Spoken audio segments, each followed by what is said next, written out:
We interrupt this program to bring you an important Wayfair message. Wayfair's got style tips for every home. This is Nicole Byer, helping you make those rooms flyer. Today's style tip: when it comes to making a statement, treat bold patterns like neutrals. Go wild! Like an untamed animal print area rug under a rustic farmhouse table from Wayfair.com. Ooh, fierce! This has been your Wayfair style tip to keep those interiors superior. Wayfair, every style, every home. Ever get that feeling like trying to keep up with what's happening in the global economy? Yeah. Like you need some kind of secret decoder ring. Totally. I think we've all been there. Well, good news. Today, we're handing you one. That's right. You, our awesome listener, sent in this really interesting mix of headlines and keywords, and they're all pointing to one big thing. Tariffs. Yep. Specifically, those between the U.S. and China. And there's this whole pause thing going on. It's a fascinating story for sure. Okay, so let's break it all down. Sounds good. First off, I'm really struck by just how much attention this news got. You sent us stuff from CNN, CNBC, Bloomberg. The heavy hitters. Exactly. And the New York Times, too. Oh, yeah, they were all over it. Plus, you even had some international perspectives from places like It NDTV. was a global story, that's for sure. It wasn't just news outlets either. You pulled in terms like bond market, Nikkei 225. Oh, and the Hang Seng Index. Right. And of course, all those market indicators everyone hears about, the Dow, NASDAQ, and S&P 500. You really did your research. You really painted this picture of a story that's impacting, well, everyone. It's pretty amazing how these things can ripple out. So in this deep dive, we're going to try to get to the bottom of it all. It sounds like a plan. What we're aiming to do is cut through the noise and figure out exactly what these sources are telling us about these U.S.-China tariffs and this pause everyone's talking about. Right, because it can be hard to sort through it all. We'll look at what actually happened, how the markets reacted, and we'll try to explain some of those financial terms so they actually make sense. Yeah. Let's demystify those a bit. So let's jump right into what seems to be the main event, this tariff pause. Okay, let's do it. What's really interesting to me is just how many times we see phrases like tariff pause, 90-day pause on tariffs. Yeah, and even just straight up, Trump pauses tariffs. Right. Or that he backed down on them. That's a strong way to put it. And the fact that this specific time frame, 90 days from today, tariffs paused for 90 days, is mentioned so much. Makes you think it was a pretty big deal, right? It really does. It seems like everyone was focused on those 90 days. Well, it makes sense, right? I mean, anytime you have major economic policy shifting, people are going to want to know what's next. And the question, did Trump pause tariffs, popping up so often? Oh, yeah. That one kept coming up. It really shows how much this caught people's attention. It was definitely a turning point, or at least that's how people were seeing it. Before we dive into how the markets reacted, maybe we should take a quick step back and explain what these tariffs actually are. Sure. I mean, we saw tariffs, China tariffs on China, and tariffs everywhere. Right. So just in case anyone's new to this whole thing, what are they? Well, think of it this way. A tariff is basically a tax.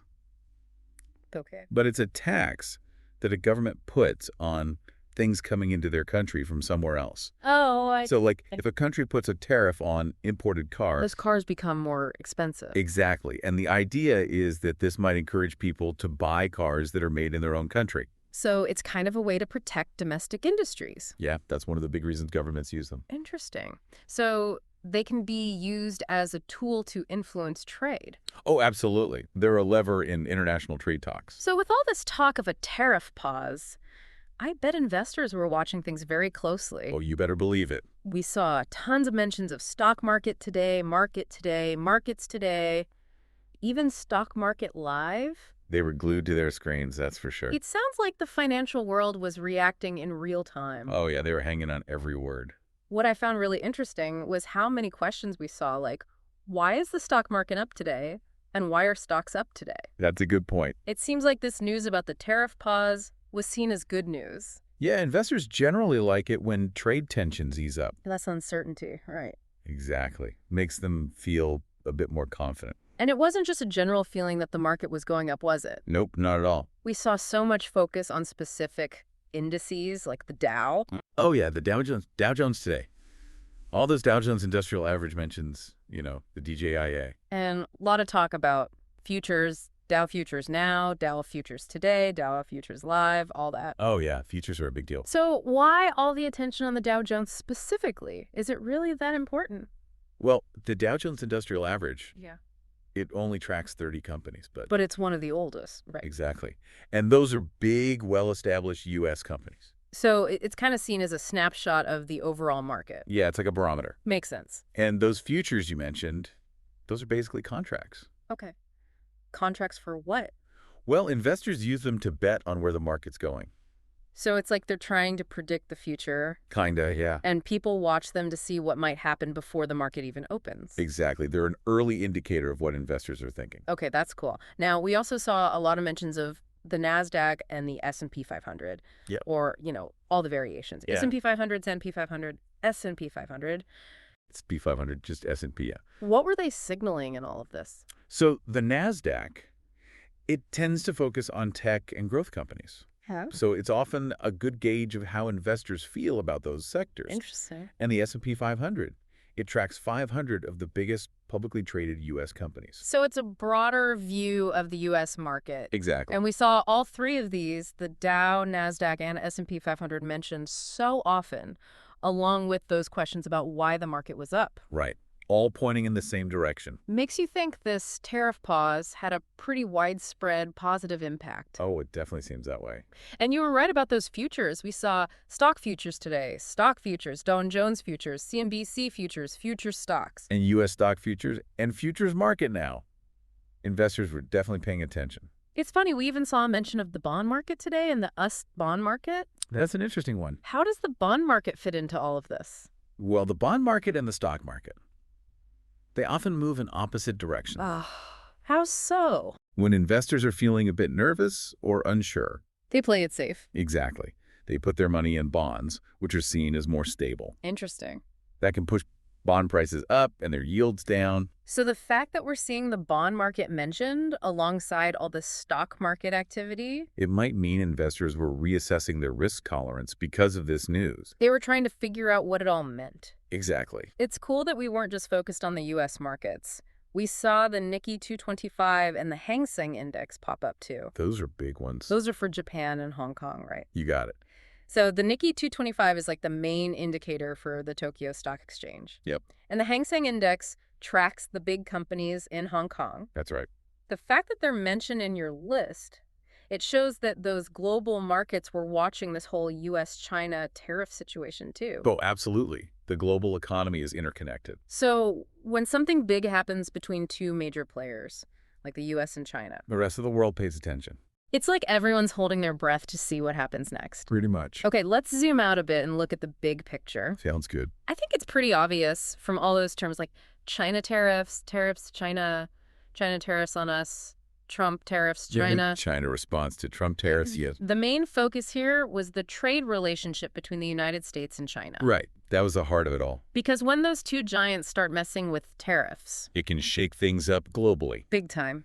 And speaking of those two giants, it's hard to talk about this without mentioning the then president. True. His role was huge. We saw Trump tariffs, Donald Trump tariff stock market, Trump pause, Trump tariff pause, Trump 90-day pause. It seemed like his name was attached to everything. It really does. It highlights how much influence he had in this whole situation. Oh, yeah, he is a major player. He was the one who put these tariffs in place.